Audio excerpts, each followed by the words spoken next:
tempos, nas eras e eras, pelos séculos dos séculos. Ele é Senhor de toda a primazia, e o apóstolo Paulo foi quem disse que o Senhor é quem efetua tanto querer como realizar segundo a sua boa vontade. Tudo começa no Senhor, e para você estar aqui, quem te trouxe foi o Senhor. E já digo para você que você não é uma obra do acaso. Você não vive e não está de pé porque você é sortudo. Você não está de pé e vivo porque você tem habilidade de sobrevivência. Você não está bem aí sentado para ouvir a palavra e acabou de adorar nesse momento, aqui antes. Não é porque você tem dons e talentos ou habilidades. É na verdade porque o Senhor te sustenta, tudo começa nele. E para esse fim, para o seu propósito que existe para a tua vida e para a minha, é que nós estamos aqui. Deus tem um propósito e um projeto particular para a sua vida. E digo mais, Ele não tem adversários que o possam resistir. Satanás não é empecilho para o projeto de Deus na sua vida. Os problemas que nos atacam não são dificuldades para Deus. Ele não tem dificuldade de fazer nada por você. Ele é bom, aleluia. E você está aqui porque o Senhor te trouxe. E porque o Senhor te trouxe e tem trabalhado no seu coração. Eu digo mais, aleluia, com fé no Senhor, firmado na palavra, os dias que virão serão melhores para nós. No nome santo do Senhor Jesus. Por quê? Porque aguardamos o arrebatamento da igreja. Tudo isso é temporal. Se você percebeu o aspecto nesse momento, a atmosfera dessa igreja que é aberta, os céus se fecham, os céus se abrem, ficam em constância, a gente olha no celular, há uma meteorologia, uma ciência que estuda para dizer que vai chover. Aí não chove. Mesmo com as nuvens se formando, eu estou na rua todo dia e vejo essa inconstância. A gente pensa, eu não vou sair para trabalhar agora, porque se eu sair vai chover. E às vezes chove por bairro. A Bela Vista chove, o Pan-Americano está sol. O Demócrito do Rocha chove, mas o Jockey Clube está sol nublado. Há uma inconstância de tudo isso. Há uma inconstância terrena. E nós não vivemos preocupados com as inconstâncias de tempo, climáticas dessa terra, ou políticas até. E se você abrir aí o seu Instagram, se você tiver uma página política, pode ter certeza que o escarcéu está feito. Há uma briga travada em Brasília. É uma guerra de poder. Mas eu não vim falar de um governo terreno. Eu não vim me ater a um governo desta terra.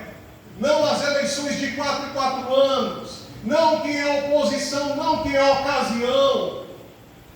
Eu não vim falar da corrupção, eu não vim falar desse mundo vil que cai, desse mundo caquético, desse mundo caído por conta do pecado, desde que o pecado entrou. Eu vim falar de Jesus o Salvador, eu vim falar que Ele nos ama e nos ampara. Eu vim falar para você que mesmo nesse contexto que vivemos, Ele nos abraça, nos ama, nos enxerga. Ele ama você, Ele ama a sua família. Houve uma pandemia mundial, muitos foram ceifados. E você não está vivo por sorte e nem por habilidade. E nem os que morreram foram porque você é mais especial. E os que foram não são. Há um propósito de Deus para tudo. Todas as coisas acontecem, parafraseando o Eduardo, pela permissão de Deus. Morre pela permissão de Deus, vive pela permissão de Deus, aproveita o tempo. Os dias são maus, o apóstolo Paulo diz que é bom que a gente comece a remir o tempo. O que é remir o tempo? É aproveitar a oportunidade. Você está onde? Aqui, aguça os seus ouvidos, levante suas mãos. Cante com o ministério de louvor, talvez seja a sua última oportunidade. Não sabemos quanto tempo temos, mas o tempo que temos, aleluia, serve para que com consciência em Cristo nós entendamos que é hoje que eu devo fazer alguma coisa para Jesus. Para que a minha vida não seja vão, não seja em vão toda a minha história. Senhor não te salvou, aleluia, apenas para um momento em um dia da semana, ou 2 ou 3, para que você tenha funções e cargos na igreja. Isso é muito bom, isso é serviço, é comunhão. Mas Ele te chamou para produzir, disse João Batista, quando perguntado para ele: e agora o que é que nós fazemos? Depois de batizar, os publicanos perguntavam, os piores dentre os judeus, os traidores dos judeus, porque coletavam impostos além do necessário, além do permitido, para roubar literalmente. Mas encontravam na palavra de João Batista a palavra do reino, o arrependimento. Aí eles perguntam: o que é que nós fazemos agora? Deixe de roubar.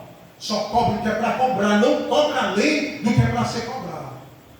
E os soldados que se convertiram, e nós, se contente com o seu soldo, o dinheiro que cai todo mês na sua conta, o seu salário, é para você se contentar com isso, viva com isso. Não vá subornar ninguém e não aceite suborno de ninguém. E não seja testemunha falsa de ninguém. Aprenda a viver. Sabe o que é que João Batista chama isso? É de produzir, pois frutos dignos de arrependimento. Produzir, pois frutos dignos de arrependimento. O que quer dizer? Quer dizer que eu entendo a obra que o Senhor fez na minha vida. Eu vou viver em gratidão. Eu entendendo esta obra que o Senhor fez na minha vida, eu não vou arredar. Eu vou testemunhar, eu vou resplandecer. Eu preciso, irmãos, eu preciso de Jesus. Todos os dias da minha vida. Eu preciso de Jesus em todo o tempo da minha vida. Aqui é uma manifestação conjunta. Daqui a pouco você vai para casa. Você vai fazer o que com o seu tempo? É só o celular. A vida toda é um Instagram. A vida toda é um TikTok. É um Kawaii. É um YouTube. É maratonar vídeos ou séries. É Netflix. A nossa vida toda é essa. Desculpe, eu estou falando de uma forma genérica. Existem outras coisas que nos roubam a atenção. A vida é dar e desmembrar a nossa vida, deixar a nossa vida ser diluída por aquilo que vai, por aquilo que é passageiro em Jesus. E a palavra? Quando foi o nosso propósito de lermos a palavra toda, de Gênesis a Apocalipse, e conhecer melhor a revelação de Deus? Não quero perguntar quanto tempo você tem de igreja. Não quero perguntar quanto tempo você tem de convertido. Mas é um lamento para mim e para você se passarmos esse tempo todo sem nos dedicarmos ao estudo da palavra. Não existe uma forma de se conhecer as Escrituras. Ou você vai sempre terceirizar o conhecimento de Deus. Alguém vai ler, vai estudar, vai pregar para você, e é isso que vai ficar no seu coração e não vai sair disso. Essa palavra começa com um alerta. E esse alerta é um alerta saudável. Aleluia! É um alerta saudável, porque esta obra continuará. Deus continuará levantando, erguendo pessoas, e aprova a Deus levantar você e a mim. O que temos de especial? É a conta bancária? Você acha que a sua conta bancária impressiona Deus? Não. São as suas amizades. Você acha que as suas amizades impressionam ao Senhor? Adiante, não. É um veículo que você tem, é novo, é zero, é do ano. É o profissional que você é. É porque você tem quisto na sociedade? Não. Ele te quer porque ele quer. Aleluia. Eu não posso contender com isso. No meio desta palavra eu conto um testemunho que vai falar acerca disso, do que eu estou falando agora. Abra sua Bíblia, por favor, você que trouxe. Evangelho de João, capítulo 5. A gente aguarda, todos os irmãos a encontrarem, com muita alegria. Evangelho de João, capítulo 5. Nós leremos do 1 ao 9, aí você permanece com a Bíblia aberta para a gente ler o resto dos versículos depois.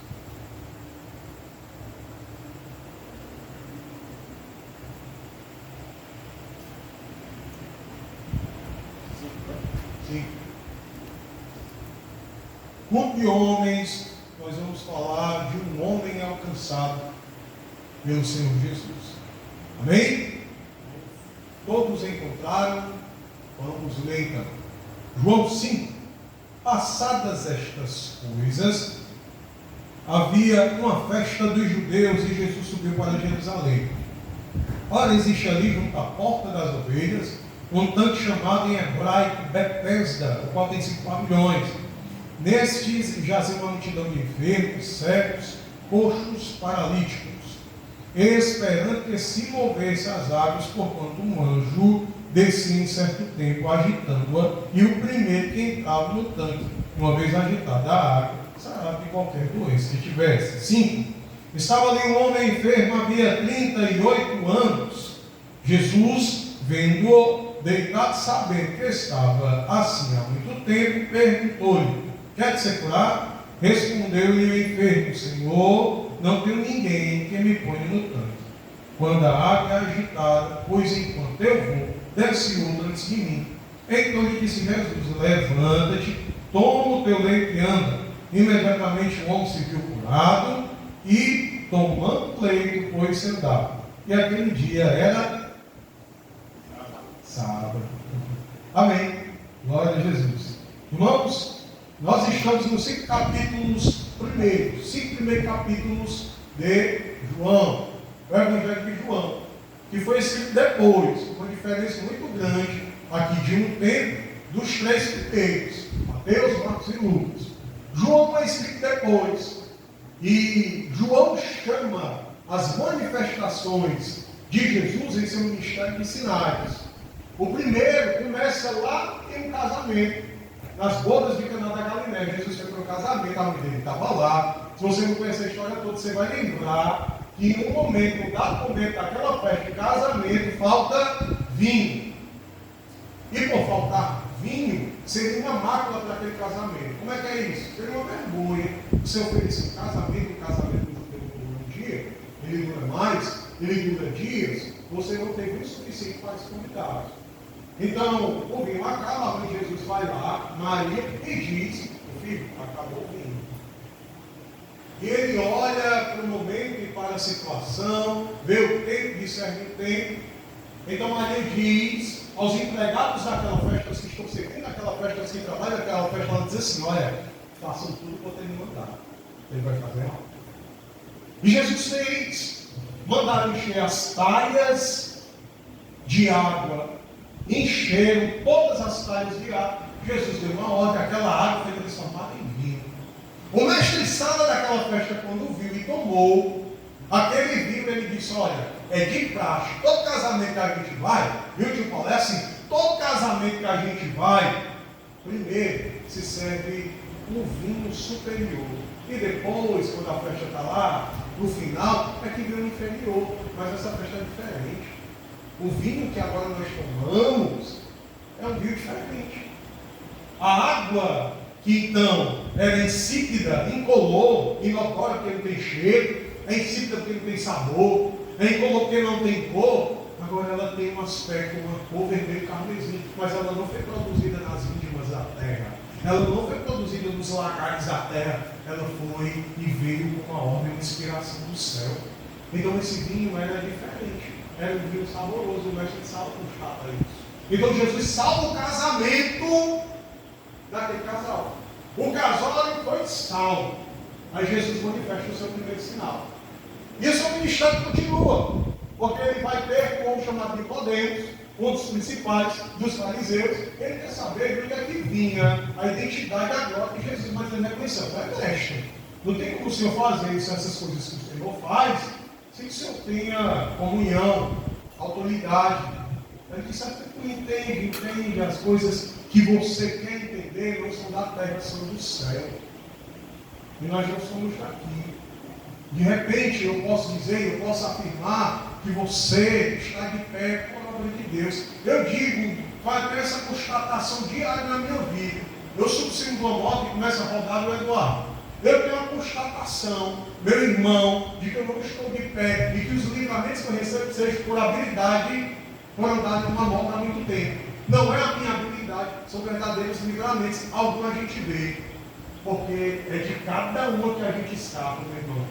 É de cada fechamento. Então aí, os números de pessoas em um tempo como esse que derrapam, a gente vê, é visível para nós. A gente está aqui andando na chuva e de repente vê um companheiro, um motociclista ali que caiu. Porque tem um irmão meu aqui, um amigo meu que está por aqui, diz assim, a gente é motoqueiro. Esse motoqueiro é você, eu sou motociclista, é diferente. É mais elitizado. Aí a gente vê, está no convívio de todos os dias alguém que derrapou, um acidente que aconteceu. E conosco é da mesma forma. Tem dia ali que a gente derrapa, tem dia que é um fechamento, tem dia que dá vontade de amaldiçoar a primeira, a segunda, a terceira geração da pessoa que fez isso. Mas a gente não faz. A gente vigia. Temos recebido livramento. Mas tem livramentos que a gente também recebeu. Nesse exato momento, para você estar aí, o seu corpo está funcionando muito bem. Ó, glória a Deus por isso. Meu irmão, se rompe um nervo, um fio, um capilar para isso para o seu corpo. Quem tem mantido o sustento harmonioso do teu corpo é o Senhor. E você está aqui me olhando com essa cara, que não disse um glória a Deus, porque Deus é fiel e bom para te manter vivo e de pé. Assim funciona, né?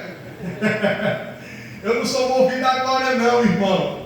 Mas se você ficar com essa cara de quem está olhando para mim não entendendo nada, e eu sei que você está entendendo tudo, não é para o pregador, é para Jesus. Não economize naquilo que o Senhor te deu. Fôlego de vida para viver. Glória. Aleluia. Está aqui a história que lemos. E o tempo vai se fechando. Mas o céu vai se abrindo na palavra. Glória. Glória a Jesus. E eu estou vendo aqui este homem. Nós estamos falando deste homem aqui, entrando na palavra. Falei de Nicodemos que não entende nada. Jesus é necessário nascer de novo.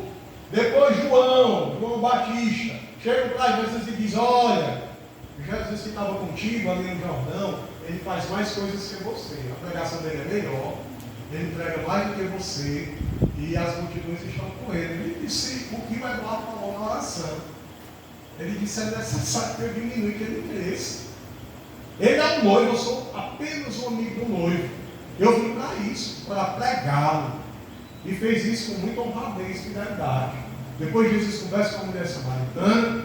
E é nessa conversa que ele vai dizer que os verdadeiros adoradores é que adorarão o Senhor, isso é verdade. E não haverá mais geografia, não será a igreja cristã na Bela Vista, não será a Assembleia de Deus, não será na Quadrangular, não será na igreja presbiteriana, não será mais no espaço geográfico, será você a adoração, o tempo de adoração. Senhor, estamos aqui. Aqui na igreja cristã na Bela Vista, mas daqui a pouco eu estarei ali onde eu moro. Eu não vou dizer onde é que eu moro, porque é para você saber, mas ali eu vou estar onde eu moro, e aí eu vou estar adorando ao Senhor e você, aonde você mora também. Eu não quero saber onde é que você mora também, né? Eu sei que o Jonas mora aqui, do outro lado, né? Bem no quente, mas Jesus é bom. É brincadeira. E aí, então chegamos a esse episódio. O segundo sinal, na verdade, é o filho de um oficial que é curado. Ele pede, Senhor, meu filho vai morrer. Ele disse, vai, meu filho está curado. Na hora que Jesus mandou, o filho foi curado à distância. Porque toda palavra que sai da boca de Deus produz algo diferente em nós. E se você realmente está com alguma dificuldade, a porta está fechada, você está passando por uma situação insolúvel e irreparável, eu quero dizer para você que uma palavra de Deus é suficiente. Ele é suficiente para te manter, ele é suficiente para te sustentar, porque o Senhor tem resposta para mim, ele tem resposta para você. Ele tem o sim de Deus é muito bom, mas o não de Deus, ele funciona também. Agora, se Deus não te deu um sim, não aguarda. Aleluia. No tempo oportuno, no tempo de Deus, ele te dará uma resposta também. Ele é fiel, irmão. Tem cuidado bem de nós. Você se alimentou hoje, fruto do seu trabalho. Oh, glória, aleluia. Você está bem, glória a Deus por isso. Não está 100%, é impossível que o ser humano esteja 100%. Há uma dor aqui, há uma dor na lombar, às vezes há um problema. Talvez quando você vai dormir, você sente aquela vuvuzela da África, ronque que só, tem um problema respiratório. Talvez você tenha, ontem isso. Né? Quando eu ia dormir, eu fui para um evento agora, evento não, foi uma casa de praia. aqui o São Pedro, né? O caminho para. Que na Iparana, olha o canto, Iparana, né? Quando ele dizia que era a praia do presídio, aqui lá, mas na Iparana, aqui pertinho, eu dormi perto do irmão, Eduardo, eu dormi, era uma vuvuzela, uma bolona. Quando fechou os olhos, ele começava. Meu irmão, e quando está de pé, está de boa, está bem. A ordenação dele está boa, mas na sala de 100% não é. Vou dizer o nome dele, talvez você conheça, mas eu acho que não. Mas mesmo assim, talvez você tenha um problema parecido. Eu ronco, alguém diz que eu ronco, mas eu acho que não, eu não escuto. Eu não ouço, eu ronco. Mas chegamos então a Jesus liberar esta palavra. Ele foi curado exatamente, porque quando o oficial chega em casa, ele disse: a que horas? O menino ficou bom. Ele ficou na hora 7. Ele disse: é exatamente no momento que Jesus disse que ele ficaria bom. No exato momento que Jesus liberou a palavra, ele ficou bom. Está vendo que é cuidar de Deus? Se preocupe não, viu? Vai morar não. Sabendo que é o cuidar de Deus, é literalmente, ele foi alcançar a hora que Jesus disse: é o tempo de Deus. É o tempo de Deus, ele funciona. Mas chegamos à palavra. Eu vou ser bem objetivo, eu vou correr. Tá? Eu vou ser bem objetivo. O que acontece é que um homem, Jesus está em uma festa, é um tempo de festa em Jerusalém, e Jesus vai a um local determinado. O seu nome, o nome do local, Tanque de Betesda. Você conhece algum Tanque de Betesda? Conhece não? Alguém mora aqui perto? Todo mundo, né? Mas perto mesmo, perto, aqui perto. Não conhece o Tanque de Betesda? Conhece? Fez referência. A igreja da família desse rapaz, o Jonas. Literalmente. Os tios dele são pastores lá no Tanque de Betesda. E eu já tive a oportunidade de estar lá no Tanque de Betesda algumas vezes. E quando li essa palavra, hoje eu moro nessa palavra, não é, Eduardo? Eu moro nessa palavra, que é, eu sempre estou voltando nessa palavra para poder reler, porque a história desse homem impacta, fala muito comigo, de uma forma particular. E depois eu digo no testemunho, que é que eu quero falar desse testemunho. Irmão, este Tanque de Betesda era um local específico. Era um tanque literalmente, com 2 piscinas, com uma entrada e 5 portas. Na verdade, 5 portas. E esse lugar era particular. Ele tinha uma função específica: conter as ovelhas, que ali passavam para serem lavadas e preparadas e depois levadas para o templo. Dentro, lá no Tanque de Betesda, havia uma porta chamada Porta das Ovelhas. Nós lemos: Porta das Ovelhas. E Jesus entra através da Porta das Ovelhas, lá no Tanque de Betesda, com 2 piscinas. Piscinas para os animais do lado norte e piscina do lado sul. E havia uma coisa no lado sul: não era um local de limpeza, acho que falhou aqui. Não era um local de limpeza, não era um local de preparo para o templo. Lá no lado sul havia algo específico. Havia algo específico, muito obrigado, meu irmão. Havia algo específico, que era uma numerosa quantidade de enfermos. A Bíblia fala, João escreve: cegos, coxos e paralíticos. E sabe por que eles estavam lá? Porque certamente era um local de alento daquele povo. Sabe o que significa Betesda? Casa da misericórdia. Só que até então essa misericórdia ali que está expressa não é uma misericórdia como nós somos alvo todos os dias. De Jeremias, que a causa de nós não sermos consumidos é porque as misericórdias do Senhor se renovam a cada manhã. Deus se compadece de você, meu irmão, e te sustenta, e por isso você aí está. E eu estou aqui, e a sua família está muito bem, na sua casa, muito bem, muito bem. E obrigado. E o que eu quero falar com isso é que esse lugar de misericórdia era um lugar específico para os enfermos. Eles se aglomeravam lá, ninguém os queria, estavam abandonados, alheios. Sabe por que estavam lá? Porque não podiam viver diante, no contexto da sociedade. Enfermidade era sinônimo de maldição e impureza. Era viver sob um preconceito. Aqui para nós, quando a gente vê alguém, a gente olha. Se alguém tem uma paralisia, uma dificuldade, seja ela qual for, a gente olha uma, duas vezes. Talvez a primeira nem foi intencional, mas a segunda em diante. Agora pense em Betesda, era o local destas pessoas. E dentre estes muitos, um homem. E a Bíblia especifica 38 anos, paralítico. 38 anos, mais tempo de vida que muitos aqui. 38 anos, vítima de uma paralisia. E Jesus entrou pela porta das ovelhas para ter um a sós e um particular com este homem. E Jesus chega para este homem, para conversar com este homem, e para trazer algo que só Jesus poderia fazer por ele. E aqui eu digo para você, e se de repente as coisas estão dando errado para você, e se você buscou ajuda, e não conseguiu um sim de ninguém, o amparo de um amigo, o consolo de alguém, da sua família, de um parente familiar, fique firme, irmão. Fique firme, varão. O Senhor está vendo? E tem coisas e situações que o Senhor não deixa ninguém intervir, porque Ele mesmo irá fazer. Tem coisas que a mão do homem não pode ser colocada. Deus nem permite.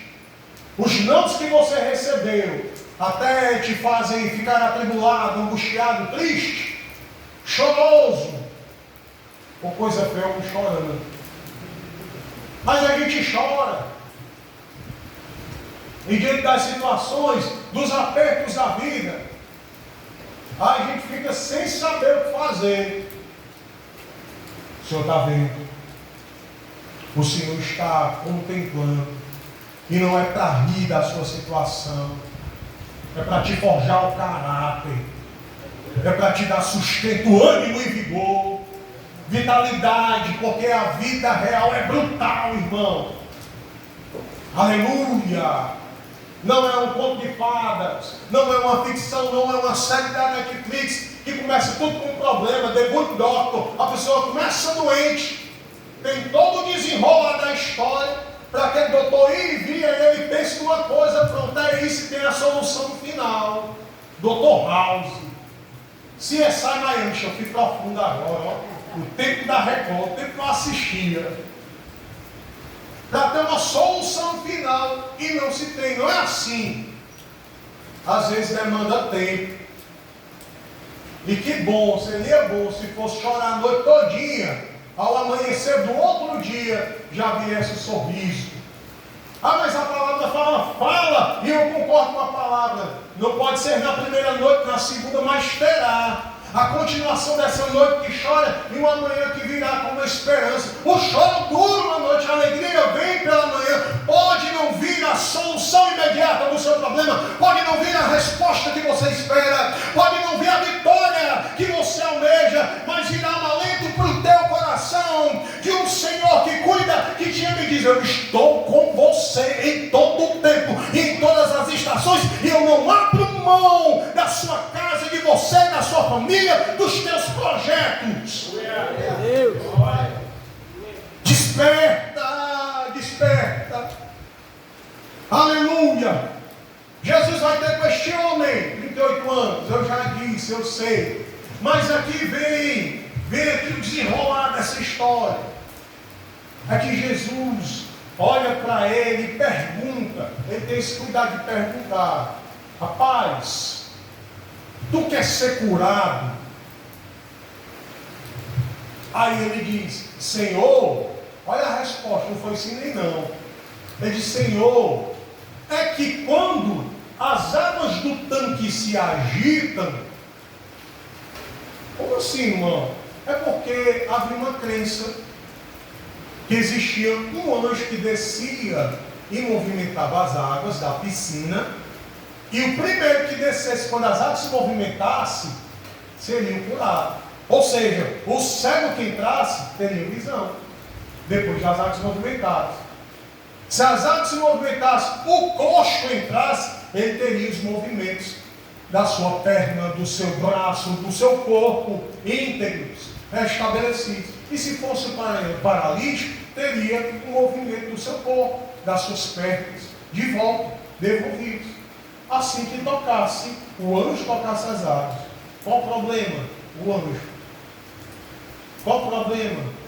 A história desse anjo. Qual o problema?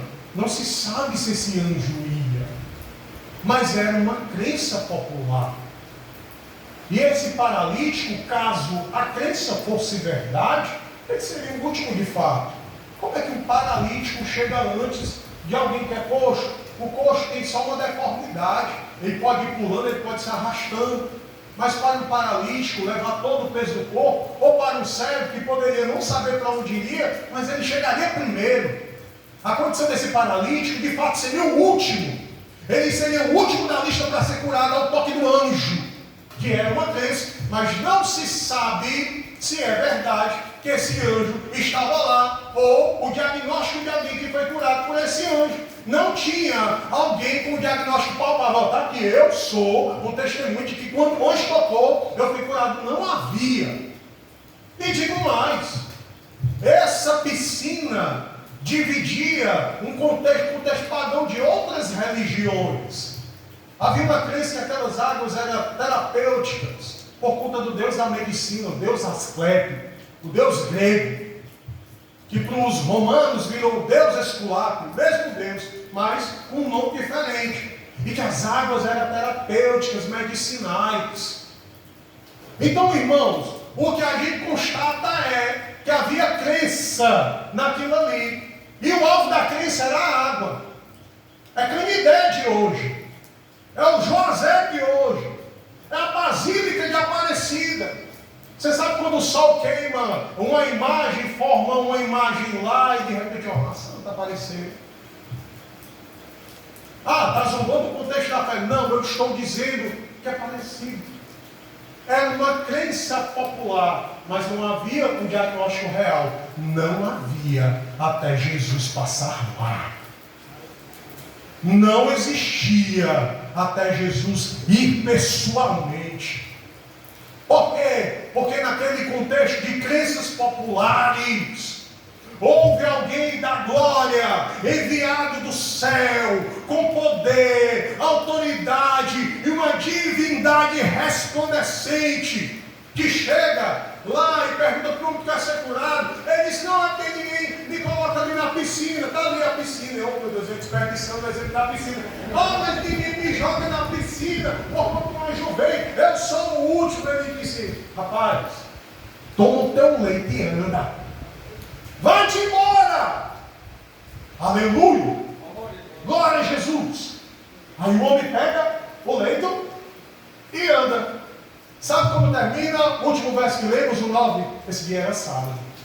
Há um problema no sábado.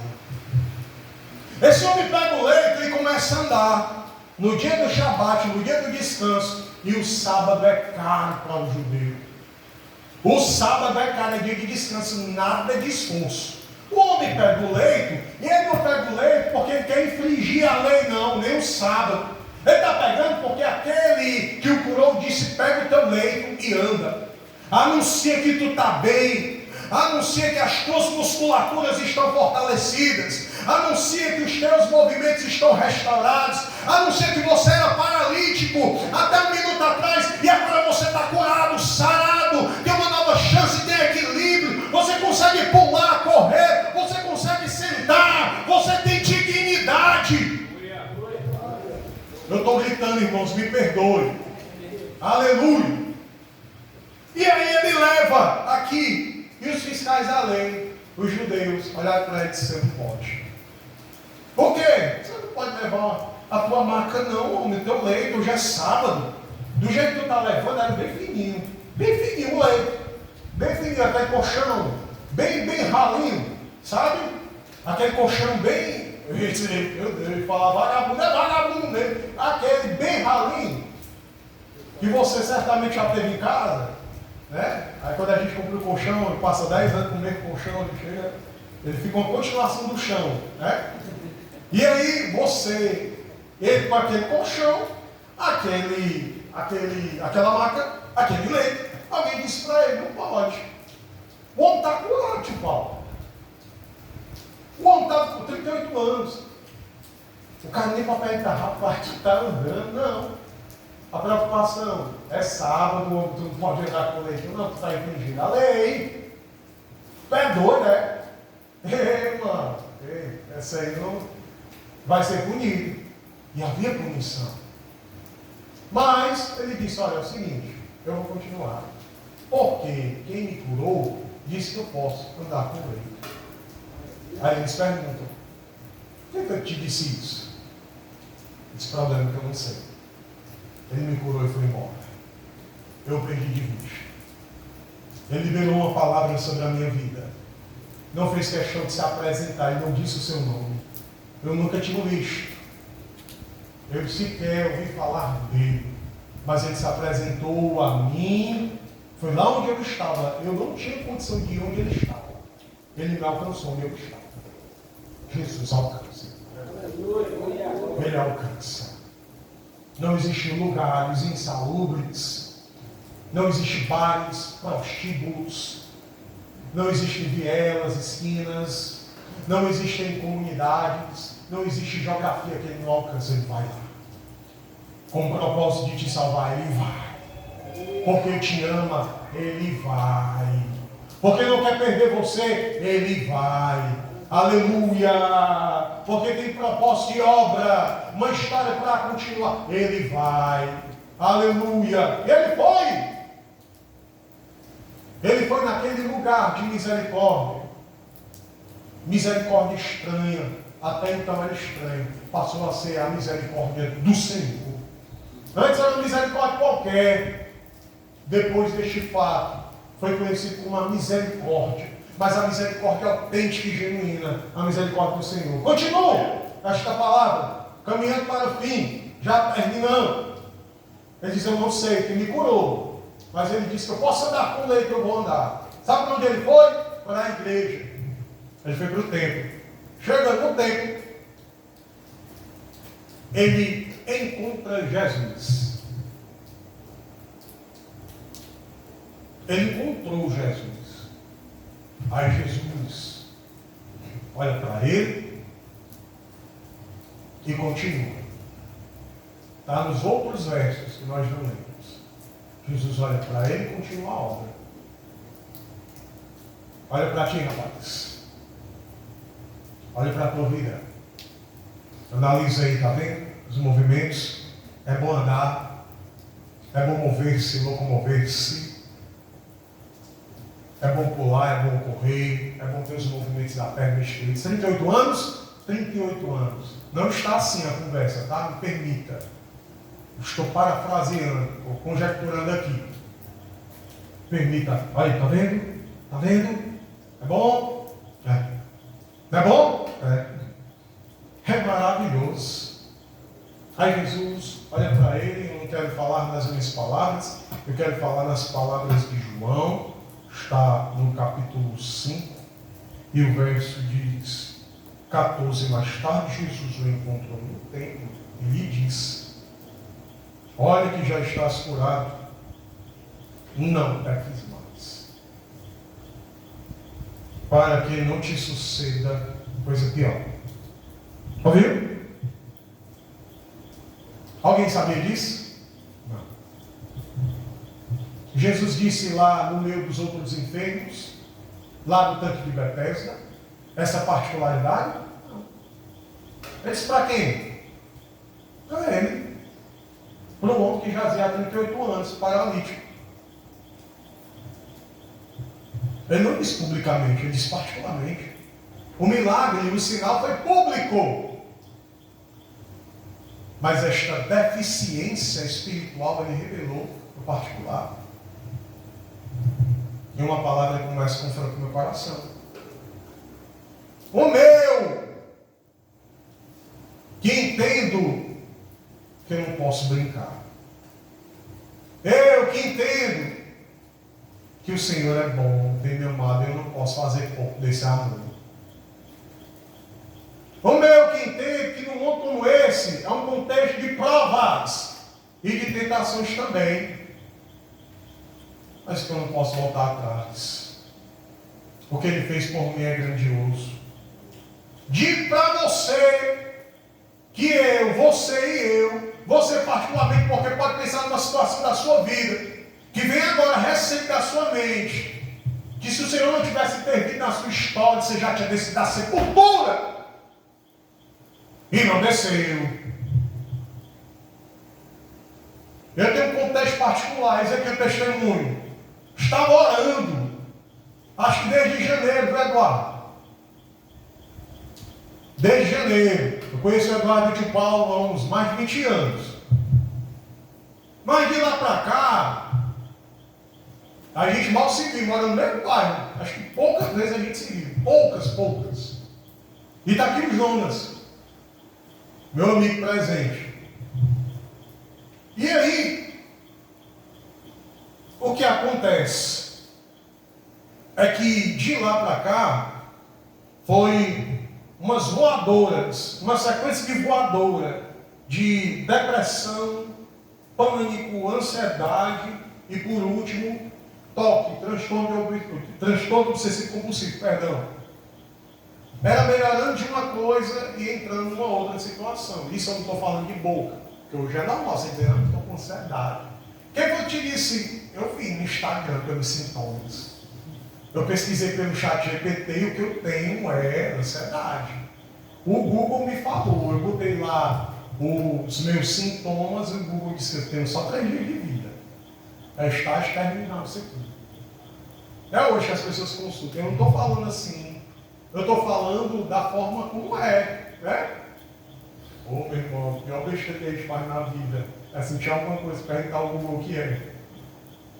Eu perdi. Misericórdia. E aí, eu fui, tudo isso é diagnosticado. Começa uma história de síndrome do pânico lá atrás, aí melhora. Depois que melhora, não faz o tratamento completo. Transtorno depressivo, episódios de transtorno depressivo. Aí não trata direito, ansiedade. Aí não trata direito, transtorno obsessivo compulsivo. Isso tirava a minha paz. Irmão. Tal do toque tirava a minha paz. Não vou aqui abrir como era o toque, mas você passa a ser, no meu caso, paranoico. Com tudo e com todos. É uma situação de perturbação total. Você não tem paz, você consegue sorrir, você consegue fazer muita coisa, mas a mente está turbinando, ele está direto conspirando. Você está criando uma situação. E eu poderia chegar a um estágio de autoagressão, a saber, você conhece essa palavra. Autossabotagem, tirar a própria vida, melhor falando. Mas, glória a Deus, eu estou bem. Glória a Deus, o Senhor me manteve. Glória a Deus, hoje eu estou pregando a palavra com muita alegria. Glória a Deus, eu sei que não sou um super-homem. Mas glória a Deus, eu sei que o Senhor tem me favorecido e abençoado. Por isso eu estou aqui. Agora, aleluia. Me veio uma consciência. Sabe aquela consciência que bate na sua mente? Rapaz, posso fazer mais isso não. Isso aqui está errado. Eu não posso mais frequentar esse lugar. Fulano de tal só está me colocando a perder. Eu não posso mais me associar e sentar na mesma mesa que esse cara. Eu tenho 1000 conselhos bons. Esse cara me dá um, parece que entra no meu coração e eu sou aditivado, sou ativado para fazer aquilo que ele diz. Não posso. Que Jesus fale contigo. Que Jesus ministre ao teu coração e te traga a memória. Aquilo que te põe a perder, te afasta dele. Porque ele é poderoso para afastar. Mas é poderoso para te conscientizar. É você que vai chegar nessa consciência. E você com as suas pernas que o Senhor te deu, com a sua consciência que o Senhor te deu, você mesmo vai fazer esta obra.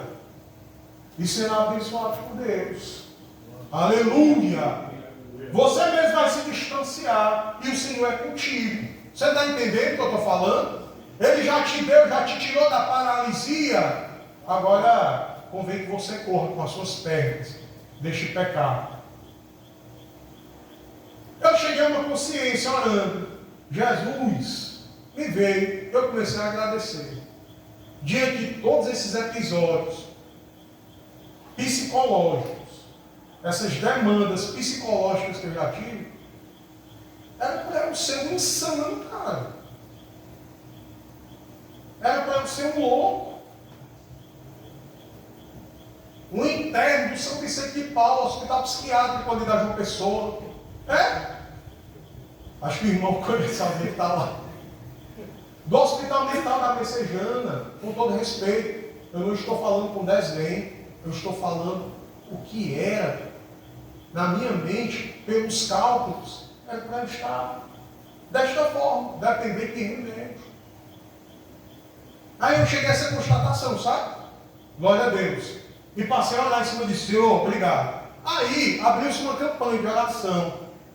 Olha isso, abriu-se uma campanha de oração. Tem uma igreja que gosta de ir, a igreja de uns amigos, ali no Jó, que eu fui. Uma semana de oração. E aí, sabe como é que é, né? Crente com oração, com campanha de oração, pode chamar que ele vai. É aonde? É na Messejana. Ele vai. Que horas? 2 horas da manhã, ele está lá. É para subir um monte, ele vai. É Sabiaguaba, é o Monte da Taíba, ele vai. Do Icaraí. E aí eu fui. Só que eu disse, eu vou fazer pela minha vida espiritual. Não estou pedindo nada para Deus não. Estou precisando de um monte de coisa. Ele sabe. Eu quero turbinar a minha vida espiritual. Eu quero fazer por isso, por essa comunhão. E aí, primeiro dia, na segunda, a pastora da igreja está lá. Começou o louvor. E ela tem uma particularidade. Louvor com ministração. Não a ministração, a pregação. Ela libera uma palavra profética. Deus a usa, Deus faz, enfim. Uma mulher de Deus. E no primeiro louvor, terminou o primeiro louvor. Começou a campanha, terminou o primeiro louvor. Eu estava lá atrás, perto de um casal de amigos. E ela disse, olha Ramon. Aí eu, comigo? Estava ali, não estava esperando por isso. E Deus nos surpreende. Olha, Ramon, eu vejo malas aí pertinho de você. Deus vai te levar a lugares que você vai dizer, Senhor, eu nunca imaginei estar nesse lugar. Irmãos, não era a primeira vez que eu vi essa palavra de malas. Eu vejo malas, eu vejo malas. E de tanto ouvir isso, Eduardo, eu estava achando que o mala era eu. Porque eu tenho um problema, irmão, com viagem, com negócio, todo mundo, eu e o Jonas aí, pudesse estar viajando todo dia, eu acho que muito de vocês, olha lá, faz aquele plano, aquele projeto de viajar para tal lugar. Meu irmão, eu estou há mais, meu Deus, quanto tempo? Acho que eu estou há quase 10 anos para ir em Flecheiras. Eu queria muito conhecer e nunca fui. Ali zombando ali de mim. Não foi, né? Não foi porque eu não quis, peguei no você tem. Mas aí,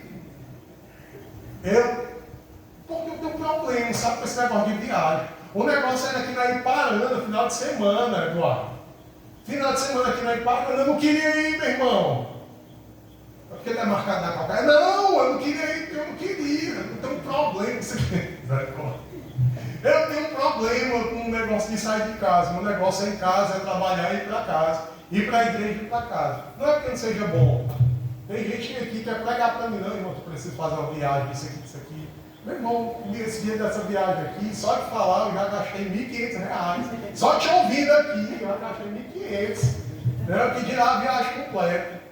Aí, ela disse e confirmou, foi algo confirmado, na primeira vez que eu ouço, né? Deus está falando, eu vou chegar e vou dizer, eu nunca imaginei estar aqui, realmente, não quero nem sair de casa, eu nunca imagino. E, enfim, mas ela falou algo, ela disse, o projeto do inimigo. É te deixar louco. Não é para você estar aqui, não. É para você estar internado em um amigo. Ele queria te enlouquecer e deixar para perder de remédio. Agora me diga quem disse para aquela mulher. Quem disse para a pastora isso? Jesus. Foi Jesus que disse. Na hora meus olhos encheram de lágrimas. Ou coisa feia, eu me chorando, eu me ajoelhei para ninguém não ver. Aí eu chorei e disse, muito obrigado, Senhor. E ela complementou e disse, e Deus irá lhe usar para pessoas com depressão. E não precisará muito. Abre a sua boca quando seu testemunho. Até chover para fechar com chave de ouro. Tá vendo? Eu creio. Tá vendo na hora? Foi combinado com Jesus isso aqui. Irmãos, nessa noite, quando Jesus fala, pegue mais ano, paz. Era Jesus dizendo, tá bem? É bom, né, andar? Vai trabalhar. Vai ser fiel a Deus. Vai constituir a tua família. Porque ele não nasceu paralítico. Ele ficou por conta do pecado. Jesus descontinha isso para ele. Não peques mais. Sai desse pecado, para que não te suceda coisa pior. Porque foi o pecado que colocou ele na paralisia de 38 anos. O pecado tirou 38 anos da saúde daquele homem. Jesus devolveu aquele dia para dizer, eu estou te dando uma nova chance. Uma nova oportunidade. Sai daqui e vai ser um homem digno, e vai trabalhar, vai constituir família, vai amar sua esposa, amar os seus filhos, cuidar dos seus filhos, vai servir a Deus, vá ao templo, conheça mais da Torá, conheça mais da palavra, seja fiel, seja uma testemunha viva, e conte para todo mundo esta obra que o Senhor hoje fez em você. Eu quero replicar esta palavra para hoje. Que o Senhor nos levante, para que nós sejamos testemunhas da glória de Deus, para que a gente comece a romper com as mesas, e negar as propostas, e abrir o coração para o projeto que o Senhor te chamou para fazer, e Ele fará. Então, com os teus movimentos íntegros, e a tua estrutura forte, as tuas musculaturas revigoradas, vai trabalhar. Honra a tua casa, a tua família, a esposa, o filho, a filha, cuida daquilo que o Senhor te entregou para cuidar. Seja crente de verdade e não somente na igreja. Tiago vai falar que é um problema, é ouvir ser negligente. Deus não te chamou para ser negligente ouvindo o que você ouve do pastor, no culto, do pregador e dos louvantes, e não faça nada com isso. Ele te chamou para ser um operoso praticante. O que é isso? É pegar a palavra e tornar isso vívido na tua vida. Não aceita suborno, irmão. Não aceita proposta secundária, irmão. Não, com isso aqui eu vou ganhar um pouco mais, mas vai perder a comunhão. E então, não existem propostas que valham a comunhão com o Altíssimo. Esse amor tem preço de sangue. Este sangue, ele purifica, ele santifica, ele justifica, ele abraça, ele renova, ele restaura. E sobre você, hoje, na noite deste dia, nós somos agraciados por aqui estar. Você não era para estar em outro lugar, era para estar aqui, ouvindo esta palavra e entendendo que Ele é responsável por você, e Ele fará da tua vida um instrumento de louvor para a tua glória, na tua casa, na tua família, no trabalho, na faculdade, aonde você estiver. De pé, sou chamando de pau.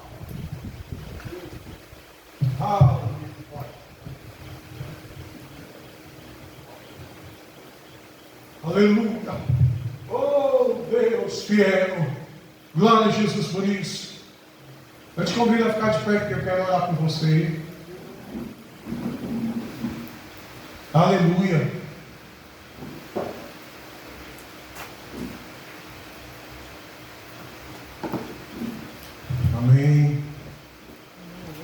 gostaria de pedir aos irmãos um louvor. Fique à vontade. Mas se eu puder pedir, acho que é possível, tu deixa queimar a Alessandra Vilas Boas.